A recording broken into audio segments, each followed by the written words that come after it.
Exit poll हा दिवाळखोरीतला लाचारी केलेला खरं तर दलालीयुक्त बाजार आहे असं माझं स्पष्ट मत. आता कुणाची पण येऊ द्या, प्रधानमंत्री कुणी पण बसू द्या, पण ह्या एक्झिट पोलवर मात्र अजिबात विश्वास नाही हे ठामपणे सांग. लोकांचा उत्साह, लोकांचा सरकारप्रती असलेला द्वेष एक्झिट पोलवाल्यांना लक्षात येणार आहे का? अशा कित्येक जागा आहेत की त्या 100% महाविकास आघाडीची सत्ता आणि त्यांचे उमेदवार निवडून येतील.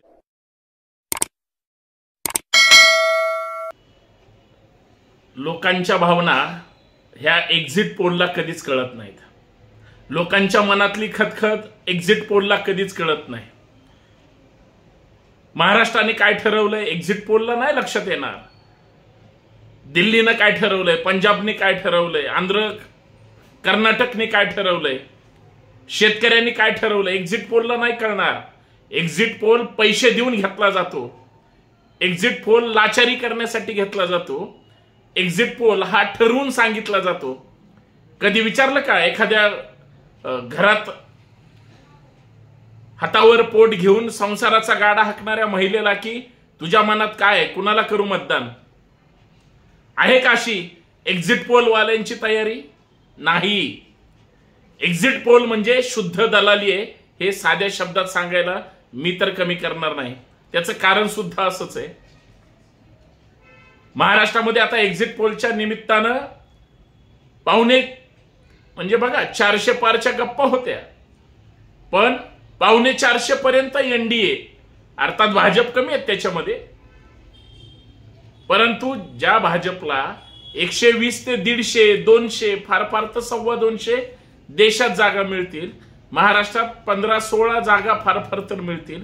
कारण 32-35 पर्यंत महाविकास आघाडी आहे. लोकांचा उत्साह, लोकांचा सरकारप्रती असलेला द्वेष एक्झिट पोलवाल्यांना लक्षात येणार आहे का? प्रत्येक पक्षाने जो अंदाज व्यक्त केलाय एक्झिट पोल मधला एकच अंदाज बरोबर आहे की अजित दादा पवार यांचा जो काही राष्ट्रवादी गट आहे त्याला 0 जागा सांगितल्यात. असू शकतं, पण एवढं सुद्धा कमी हे सुद्धा मी मान्य करणार नाही. परंतु सगळ्यात हाईट म्हणजे माध्यमांनी जी काही म्हणजे सरकारप्रती त्यांची जी गोदी मीडिया म्हणून जी काही सद्भावना व्यक्त करायची असते इतकी. ठीक आहे, एक्झिट पोल काय कुणाच्या बाजूने आणि कुणाच्या विरोधात नसतात, पण माननीय निवडणूक आयोगाने जी पाचर मारली ना मतदानाच्या अगोदरच किंवा अगोदरच सांगायचं की अशी हवा आहे देशात, मग लोक बी सगळे मेंढरासारखी ज्याची हवा आहे त्याच्याच पाठीमागे पळायला, हे सगळं प्लांट केलं जातं. म्हणून मी म्हटलं कदाचित मिरच्या झोमतील की संतोष शिंदे कडवड बोलतो. संतोष शिंदे खरंच बोलतो की एक्झिट पोल म्हणजे तो कुठल्याही एजन्सीचा असू द्या, संस्थेचा असू द्या, किंवा ज्यांच्या मनात फार गुदगुल्या होत आहेत किंवा ज्यांना फार असं भारी वाटतंय की माझ्या एवढ्या येतील, साप चुकीचं आहे. सगळ्यांचा बाजार उठणार आहे लक्षात ठेवा. खास करून जे आता म्हणजे सरकार म्हणून त्या ठिकाणी पदावर आहेत त्यांना तेवढ्या जागा मिळतील असं अजिबात वाटत नाही. कारण लय छळलंय हो, लोकांना माहिती आहे. आणि याच मुद्द्यावर चर्चा करायचे. एक्झिट पोल हा दिवाळखोरीतला लाचारी केलेला खरं तर दलालीयुक्त बाजार आहे असं माझं स्पष्ट मत आहे. मित्रांनो, यावरच चर्चा करू. सर्वांना सप्रेम जय जाऊ, नमस्कार. मी संतोष शिंदे. या सामाजिक विचारपीठावर आपल्या सर्वांचं स्वागत. विनंती एवढीच आहे, व्हिडिओ शेवटपर्यंत पहा. तुम्हाला जर देशाची काळजी असेल, राष्ट्राची काळजी असेल आणि सगळ्यात महत्त्वाचं माणूस म्हणून सर्व धर्म समभावाच्या जर भावना सद्भावना असतील तर आपल्याला देश वाचवायचा आहे आणि आपण त्या विचारांशी बांधील आहोत. पुरोगामी देश आहे. या देशाची राज्यघटना सेक्युलर आहे आणि देश तसाच असला पाहिजे आणि तसाच बांधायचा आहे.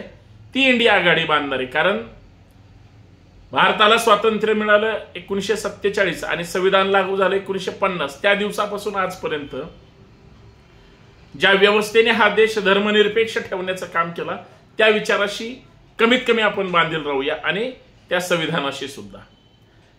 या देशातल्या सर्वसाधारण लोकांचं प्रतिनिधित्व ज्या सभागृहात केलं जातं त्या देशाच्या लोकसभेमध्ये जे काही तुमच्या माझ्या मतावर खासदार निवडून दिले जाणार आहेत, ज्या खासदारांना तुमच्या माझ्या मतावर तिथं जाऊन सभागृहामध्ये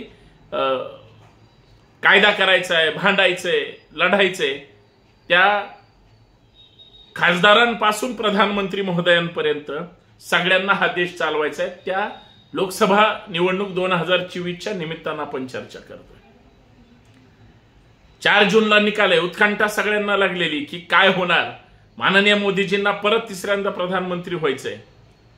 देशातली सगळी सत्ता त्यांच्या हातात आहे आणि त्यांचाच मित्र परत एकदा आशिया खंडातला 1 नंबरचा श्रीमंत झालाय. त्याच्यामुळे किती मदत, रसद आणि पाठिंबा मजबूत असेल वेगळं सांगायची गरज नाही. त्या भारतामध्ये आता निवडणुकांचे जी काय वारे आहे, शेवटचा टप्पा वगैरे, आता मतदान, आज सुद्धा मतदान झालं, एक्झिट पोल येऊ लागले आणि महाराष्ट्रामध्ये म्हणजे जे काही मतदान झालं आतापर्यंत त्याच्यामध्ये त्या 548च्या म्हणजे साधारणतः 80% जागांचा त्या ठिकाणी मतदान होऊन आता मताची प्रतीक्षा, त्या म्हणजे निकालाची प्रतीक्षा लोकांना आहे. तिथं एक्झिट पोलने आता एंट्री घेतलेली आहे आणि मग वेगळ्या वेगळ्या एजन्सीज असतील, वेगवेगळे चॅनल्स असतील, चॅनल्स आणि एजन्सी मिळून घेतलेला सर्वे असेल. आता सर्वे कुठे बसून घेतात, काय घेतात, हा संशोधनाचा विषय. एक्झिट पोलचा आणि त्यांच्या त्या भूमिकेचा पण आपण म्हणजे आदर करूया, त्यांचाही सन्मान आपण राखूच. पण इतका तुटपुंजा म्हणजे महाराष्ट्रामध्ये, म्हणजे मी तुम्हाला काही उदाहरणं सांगतो. पुण्यामध्ये दंगेकरच येतील, अर्थात काँग्रेस येणार आहे, कुणीही म्हणतो, कुणालाही विचारा. साताऱ्यामध्ये शशिकांत शिंदे साहेबच तुतारीच वाजणार म्हणतोय शरद पवारांचे राष्ट्रवादी. पलीकडं सांगलीमध्ये सांगू शकत नाही, परंतु कोल्हापूरमध्ये म्हणजे छत्रपती शाहू महाराजच निवडून येतील काँग्रेस, असंच वातावरण आहे. इकडे नगरला सुद्धा ते लंके येतील. अशा कित्येक जागा आहेत. म्हाड्यामध्ये धैर्यशील मोहिते पाटील असतील. अशा कित्येक जागा आहेत की त्या 100% महाविकास आघाडीची सत्ता आणि त्यांचे उमेदवार निवडून येतील असं वाटतंय.